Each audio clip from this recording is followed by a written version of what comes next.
Hey gang, welcome back to another episode of No Country for Otakus. Uh, we're back with another episode 54. Last episode we know Dwayne took over. A lot has happened, man. I went to Barbados to visit family, came back. We were planning to do an episode together. I got COVID. Totally took me out for about 2 weeks, man. I'm still a little short of breath and shit, but I'm good now. And then we were geared up to do an episode, and Dwayne got sick. He doesn't have COVID, but he has his health issues and stuff. We've been working through. We wish him the best. So this week, man, we got to get an episode out. It's been almost a month. And he picked up the mantle when I went to Barbados. So now it's my turn to pick up the mantle. To chat about some anime, and obviously these episodes are significantly shorter because it's just one person yapping their mouth the whole time. So I hope everyone's doing well, man. Honestly, I've been watching a lot of anime. I got the anime bug back. I did hit a little segment where I was not feeling watching anime and stuff. I did hit a wall, so I took some time off. That's why also the break to Barbados stuff helped. But some good anime has been out, I think, and some, not so good ones, but your boy sat down through them, especially now that I'm back at work and stuff. And I am looking forward to talking about one today. So,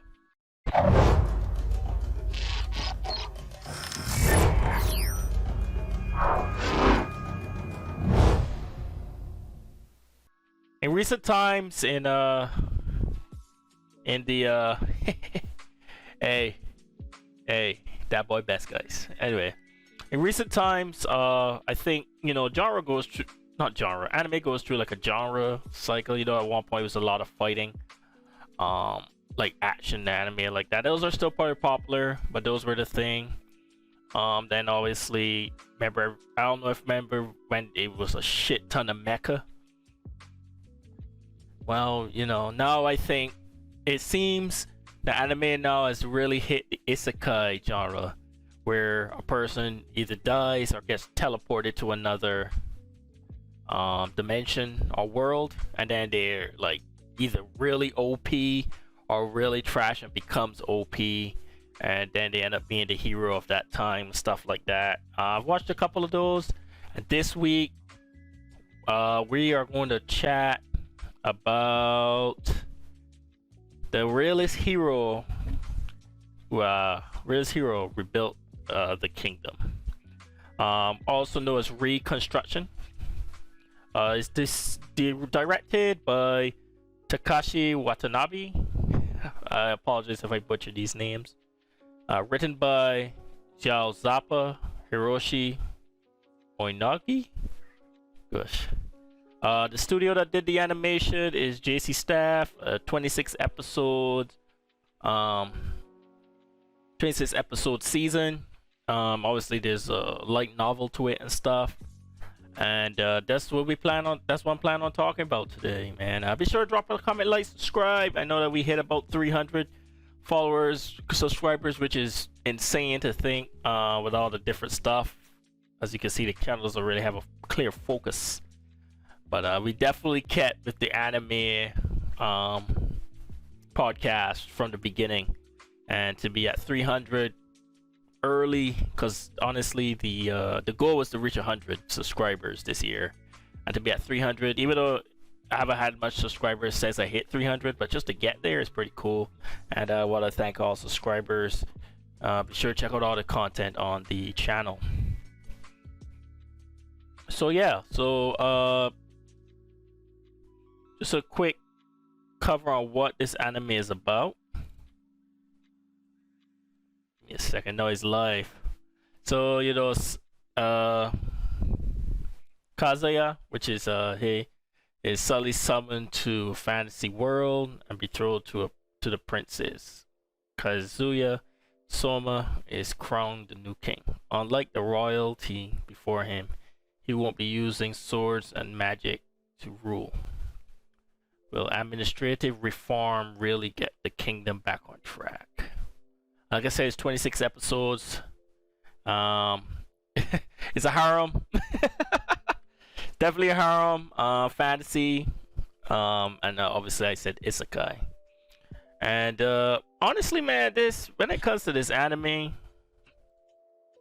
actually, let's go ahead and well, I usually say let's chat, but we're gonna just go ahead and just break it down into segments like we usually do. So I'm gonna go ahead and kick it off. We're gonna talk about the story.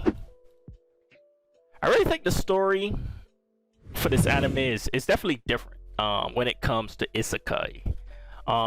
Usually when it comes to a lot of isekai stories, the hero shows he gets summoned into the world and it's pretty much to do battle. He's always fighting on behalf of a kingdom, like Shield Hero, which is on season 2 right now, and stuff like that. It's always along those lines. Or they'd fall in and they have to, like, you know, join a team and do quests and stuff like that to defeat the Demon Lord. There is a Demon Lord in here, but you don't really see him in this first season. I'm not sure if they're going to come back. They keep mentioning about the demon realm, and they did have discussions about the different demons and stuff, but you never actually see much of the demons. It was this anime is more about focus right now in relations between the multiple nations in the realm, or in the world. And he comes in, they summon him, and immediately, you know, they're like, hey, yeah, we summoned you to hand you off to this other kingdom, and this kingdom that he got summoned to is in shambles, absolute shambles and stuff. So pretty much he comes in, he declares, he's like, bro, we could turn this shit around and we don't need to lift a fucking finger like that. I could help you out, blah blah blah. So he does it, and immediately the king's like, yeah, that sounds a good idea. And then, you know, pretty much makes him shout out to that creator. Pretty much makes him king of the realm, and everyone's in shock because what the hell? You could just get this boy the keys to the kingdom, like just because he was a summoned hero. And it's interesting to see him work from there. Now the whole time he's implemented reforms. It's pretty much he's implemented reforms and stuff that count as reforms there, but obviously those are a lot of stuff we see and take for granted in the world today. Even stuff that you wish you had here, you know, healthcare. If you live in the United States, free healthcare. He does do. There's like, you know, the stuff that was like, you know, fixing up the slums and stuff, focusing on health, stuff like that. But instead of building up the houses, like how they do in some countries where you gentrifying the people that are poor leave, he puts them in the houses and stuff, so they cleans up the slums and a lot of stuff. And each time, a lot of episodes is focusing more on the administrative part instead of the battle parts throughout what we usually see in isekai anime, which I thought was pretty cool. It was different. But there is some battle in here. He does end up coming face to face with another invading kingdom, and then obviously because he's king now, and obviously a lot of the people that were running the kingdom into the ground, a lot of the nobles and stuff, didn't do it, so they all gang together to try to overthrow him and stuff with this other kingdom, which was kind of messed up. I'm trying to remember what the opposite kingdom's name is. Just give me a second. The other kingdom. Should have done better research. Oh, Amadonia. Thank you, Amadonia. I had to bring it up here on the screen. So yeah, and that is like, for this, most of this is focusing on Amadonia stuff. Obviously, there's like there's a whole bunch of cool stuff he implements, telling the news using these crystals that you could communicate. And obviously, the big battle of these of this season, 26 episodes, is his fight against the Amadonian Empire, which through the help of a guy, one of the characters, he topples them, and then he has to handle the people that betrayed him, because there were a lot of big generals and they all decided to team, well, not they all, but most of them decided to team up against him. And then obviously he has to punish them. Now along the way, because it's a harem, he keeps meeting these women. He keeps meeting these women and forming relationships with them. And because he's king, and I guess in this world monogamy is cool, he ends up having like a bunch of wives. Well, but he's engaged to a bunch of girls. I think he's engaged to like 4.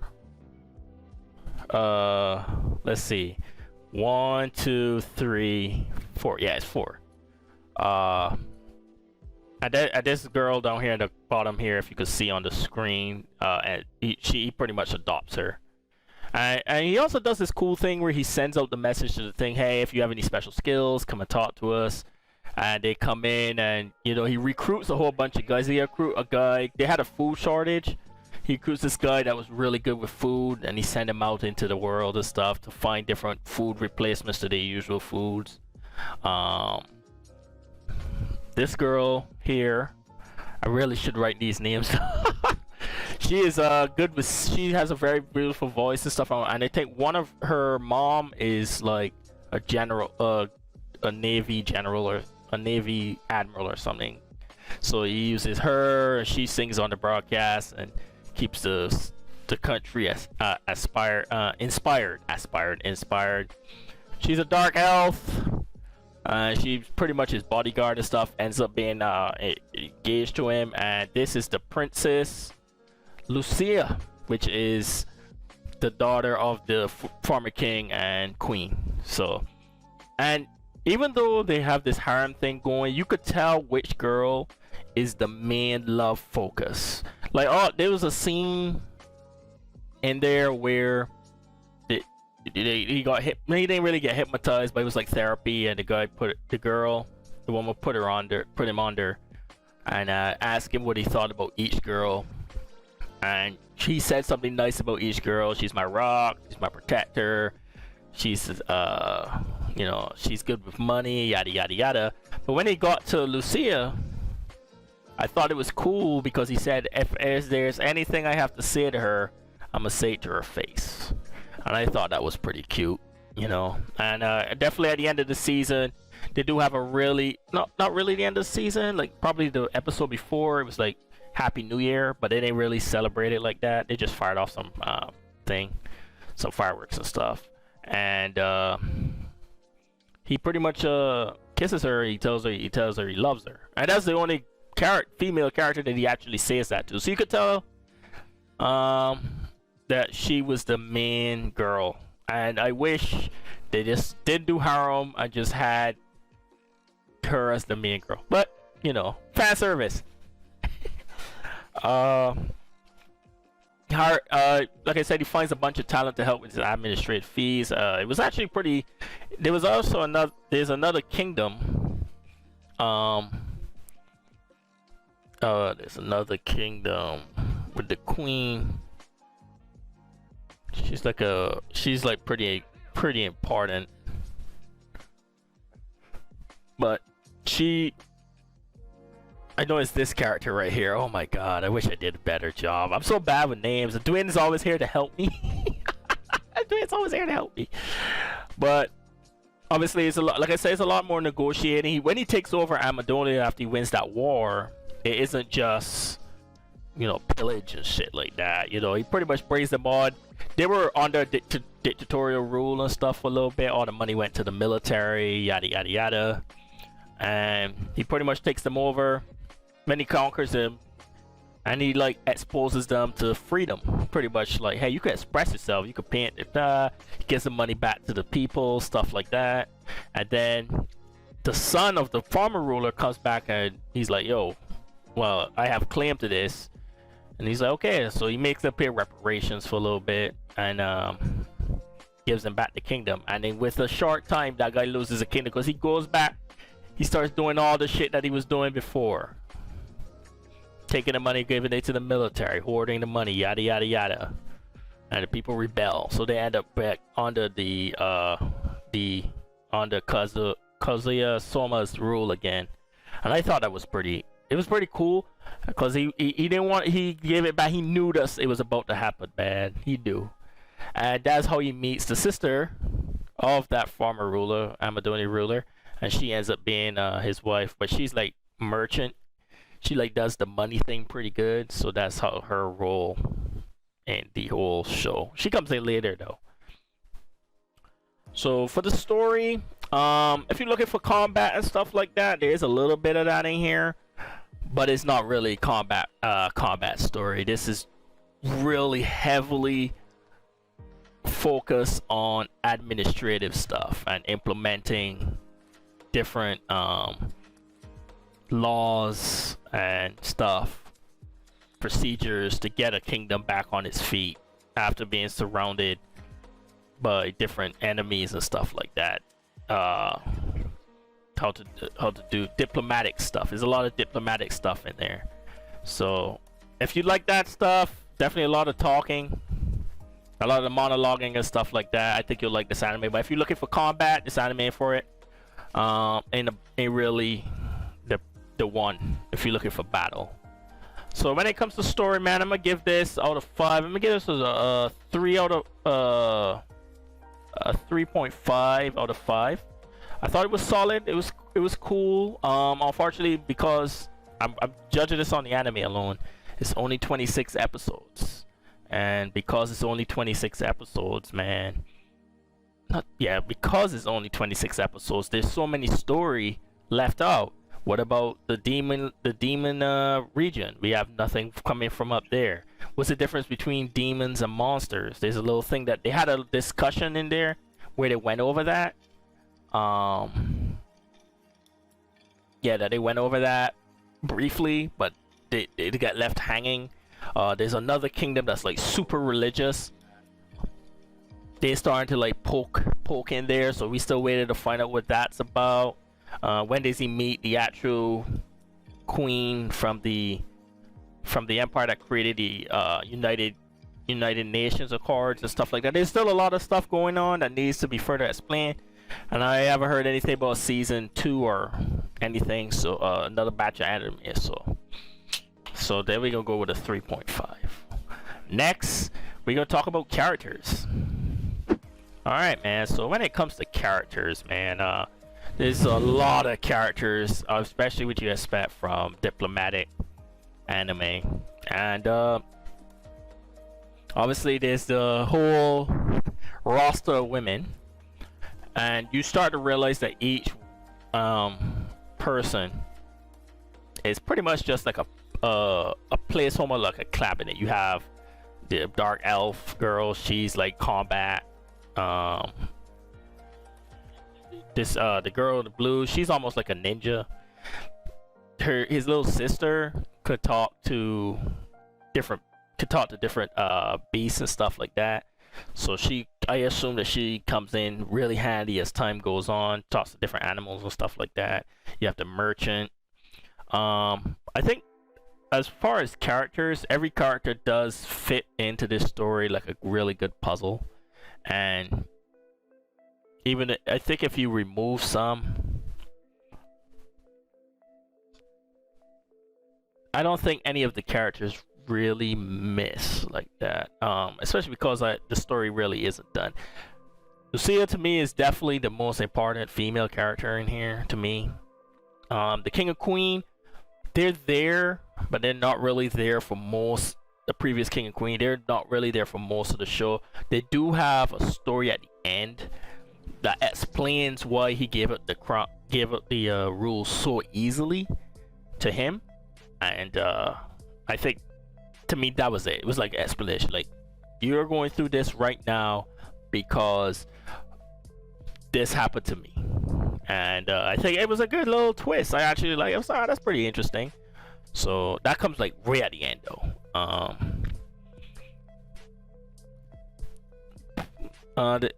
So like that. But then again, you know, a lot of them interchangeable. You don't really need them to be female, male, or anything. So the characters they're okay, but not really to me that important. Like like some anime that we've talked about on this channel that you know that characters have a meaningful impact. But this one is probably out of those not one of the strongest ones. But they're there, and obviously a lot of female characters because it's harem, and he's got to have that stock of women. You know what I mean? So, for that being said, I'm gonna go ahead and give it a 3 out of 5 for characters.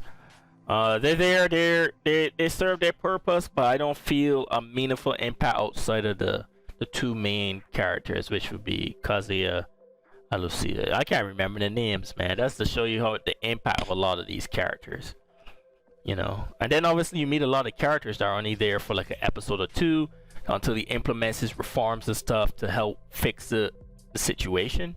And after that, you probably don't see them again. I'm assuming they'll show up later at the end, but either or, man, who knows? Next is animation. Now the animation in this show is a lot, because there's a lot of talking.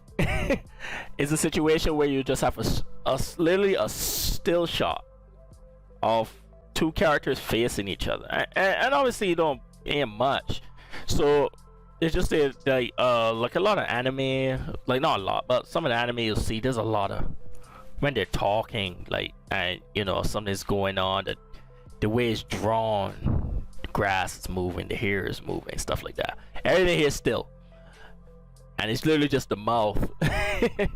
and it's a lot, because there's a lot of negotiating and diplomatic stuff going on in this anime. You don't really have to focus on a lot of moving parts for the anime. You don't expect it to be like Akira or some shit like that, you know. So, but then again, you had Ghost in the Shell that had a lot of talking, but the anime that was really good. So when it comes to this, I would say that the animation isn't really the strongest suit. I wish Dwayne was here to expand on this a little more, because he's in that field. He does animation stuff.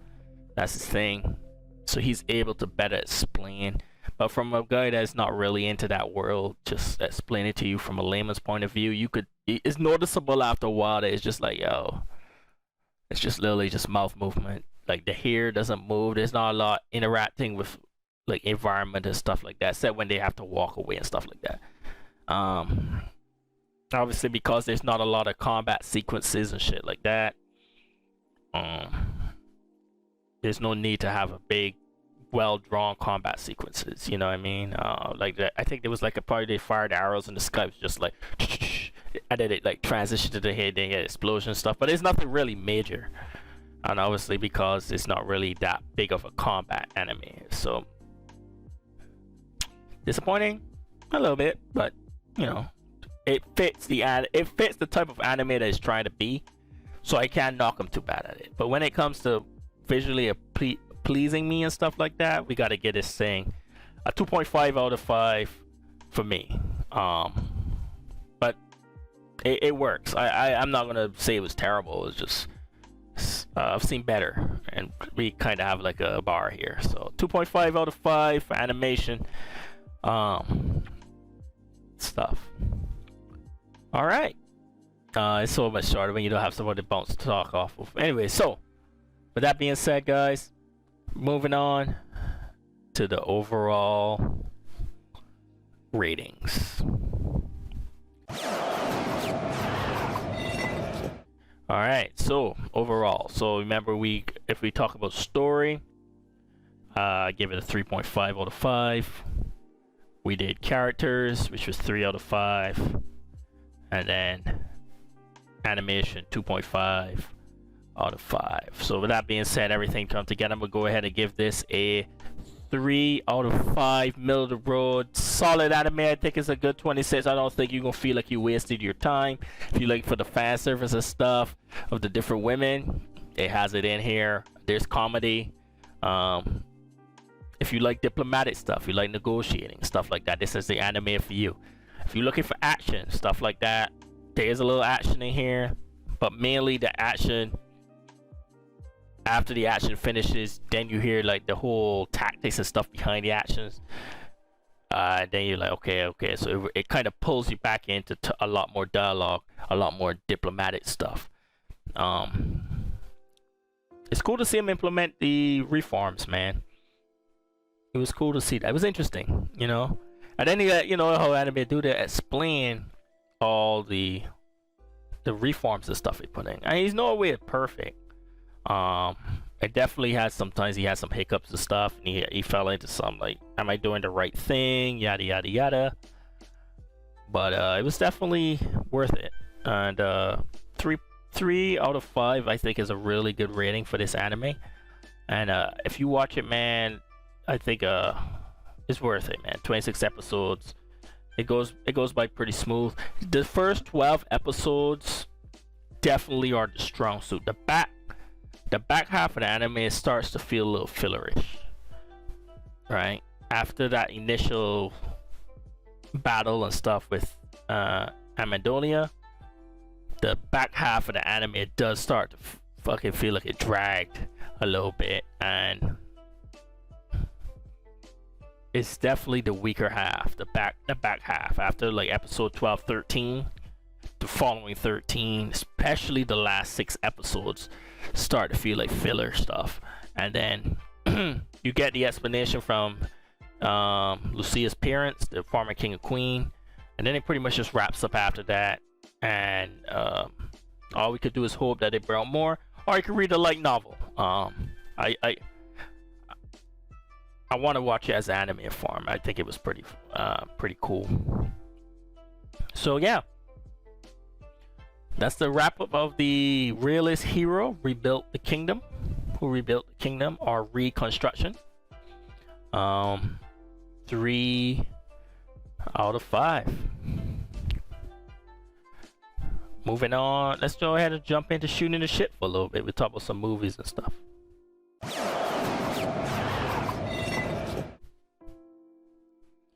Alright, so we're in shooting the shit now.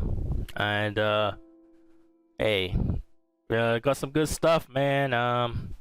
Watched some cool movies. It's been a minute, so there's been a few stuff. Finished Miss Marvel. Finished Kenobi. I just watched Nope today. So if you haven't seen that in theaters, another Jordan Peele movie. I really like his I like the way he directs his films and stuff. I think he does the thriller horror genre pretty good. It's a good mix. It's not like I'm not like a big fan of horror movies which is all focused on like gore and stuff. This does have its little bit of it, but it's not like I'm trying to think of a like Saw. I always go back to Saw. Like I don't think Saw is horror. I just think it's like murder porn, honestly. Watched Thor: Love and Thunder. Thor: Love and Thunder is it was good. I thought it was cool. It was definitely better to me than Ragnarok, in my opinion. I'm just what Tiki, I think his name is. The guy that directs it and writes the story. For me personally, I'm not a fan of those type. I'm not a fan of that type of writing. He's comedic and he's really good at it. He's really good at it, right? And if you like comedic stuff, a lot of humor, stuff like that, while telling your story, you're gonna enjoy it. I think the problem I've been able to reconcile with me and like Ragnarok stuff is that I like a lot more serious stuff in my storytelling, and it reflects on my critique of a lot of Marvel films, is that a lot of tension is broken because of jokes, of placed jokes. And this one, it's a lot of low hanging fruit humor in this, and that's the way he does it though, and I think that's what got to me when it came to Ragnarok. That's why I think I tended to gravitate more to the DCEU in the early days, because I like Zack Snyder's way of telling stories. A lot more serious, a lot more grounded. There's a lot of political undertones, stuff like that. That's just me. A lot of people don't like that, so I could see why a lot of people gravitate towards the Marvel formula of telling stories, and that's okay. I'm not here to argue. I used to argue for Batman versus Superman, and Man of Steel and stuff like that. Hardcore. Them days gone. I've accepted it, and I enjoyed those films. I have them on DVD and Blu-ray, and I watch them every bloody minute I get. I like how the Batman that recently came out. I like those type of gritty, darker movies. And the reason I wanted DCEU to survive is so that you have the lighthearted MCU stuff on one hand, and then I was hoping DC would have kept with that darker, more grounded, gritty tone. So then you have that, and then you could have both going, and you could have, you know, you have a good mix. Right now it's just Marvel. You know, DC's half the actors are left, and then one of them, the Flash guy, he going nuts. That's my rant for the Thor: Love and Thunder stuff.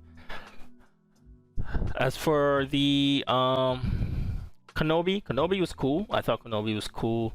I'm not really big into Star Wars. I can't deal with the fandom, and you know, it's already not that diverse of a.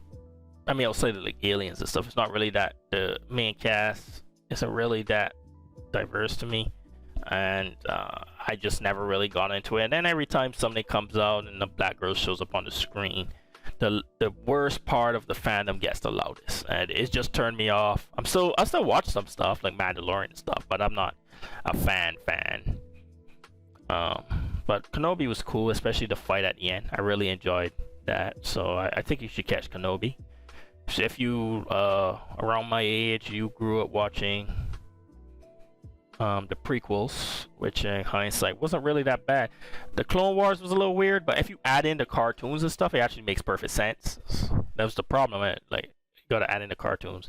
Hayden Christensen came back. He did his thing. I think he did a really good Darth Vader, man. And it was cool to see Darth Vader do stuff like hardcore. Also, the animation and the original trilogy, he does stuff, but he doesn't really do stuff. Like, now you have the technology for him to do like a whole bunch of stuff, and I thought it was fun to watch. I don't want to talk about Nope too much because it just came out. Oh, Miss Marvel. Miss Marvel, really good show. You gotta like watch. It's interesting, you know. I was thinking the other day. I was like, man, how many Muslim slash Arabic or Hindu or whatever people from that region, South Asian Pacific, you know, region, superheroes have we seen in the the Western Hemisphere? And I really was trying to think. Like, I was like, not many, you know. It was crazy. And all in all, man, it was cool to see Miss Marvel. No, I don't really I haven't read any of her comics and stuff, really. The comics I've read that she's been in, they were always like a collaborative or something like that. I've watched some videos on her and stuff. They did change her powers, and I honestly, because I did watch play some of the Avengers game, and I like that, like, where her hands get big and she can stretch and stuff. I thought that stuff was pretty cool, and I would have really liked to see that as the power instead of what they decided to go to. But they went with it, so hopefully either evolves or they just stick to the guns. But I think she showed out in it. It is targeted like a younger audience in a way. The way the storytelling kind of, like I said in a review that I did on my TikTok, it kind of reminded me of like Diary of a Wimpy Kid, the way the narrating and stuff was at the beginning. So I thought that was pretty cool. It does have its corny parts and stuff like that, but there's a lot of underlying commentary in there. The colonialism with England and India, how it displaced so many people, not knowing your place in the world, especially if you're split between two cultures. Like, the grandmother was living in Pakistan, but she was born in India, and and stuff like that. And they're finding out about her mom and having to relate to Kamala at the bottom, and then like the community and the police, you know, crack it down on like how the Muslim community has such a hard time after 9/11 and stuff, and living in the United States as Muslim and as a black person living in the U.S. Even though I was born in Barbados and raised, it's really interesting to see. It's like, man, I kind of understand, but you know, you got your struggles going on and stuff. But how the community came together and how the family accepted her when she turned out to have powers. I really thought a lot of that stuff was pretty cool, you know, to watch. I know it got a lot of hate and stuff like that. And congratulations to the Pakistani / Indian / Arabic / Muslim community on getting the first superhero. She's going to be in the Marvels, so it's going to be pretty cool. Carol Danvers shows up at the end, which was a little weird, but yeah, man, I'm really happy to see that step being taken. And you know, another thing I was thinking about, like if you watch the early days of the MCU, outside of Falcon, I guess there was Don Cheadle, War Machine. There haven't been really any main characters of color. Oh, what's his name? The leader of S.H.I.E.L.D. And Samuel L. Jackson's character. That's pretty much it. Oh well. Yeah. So I really think it tells a good story. 6 episodes, man. I think it was cool. I definitely think you should check it out. I'm not as hard on movies as a lot of people though, so my 8 out of 10 might be somebody's 6 out of 10, honestly. Let's be real, I watch all the Bruce Willis movies. As bad as they were, I did a whole thing. Alright, so is there anything else I want to cover?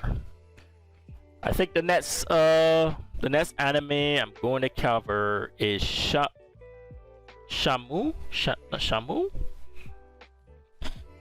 I'm trying to remember. Oh, there we go. Alright, let's pull it up over here. Shan. There it is. There it is. Yes, sir. This is my next one I'm planning to do. I just finished this one. So if Dwayne's out, I will do that. I'll do this one. The animation. Really cool story. And it's crazy because it was a video game. So it follows along the line. Like I remember in the video game, you used to have to do a job with a forklift. You move boxes and shit. They literally have that in here. Obviously, it's explained a little better on why he has to do it and stuff like that. But it was still pretty cool. I was like, hey, he's doing odd jobs. It's literally, the story is told like a video game. But I'm gonna save my commentary on that for next time. Hey guys, be sure to comment, like, subscribe. Let me know what you think. And if you have any anime that you want me to cover or watch and talk about, let me know in the comments. And as always, stay safe out there. Peace.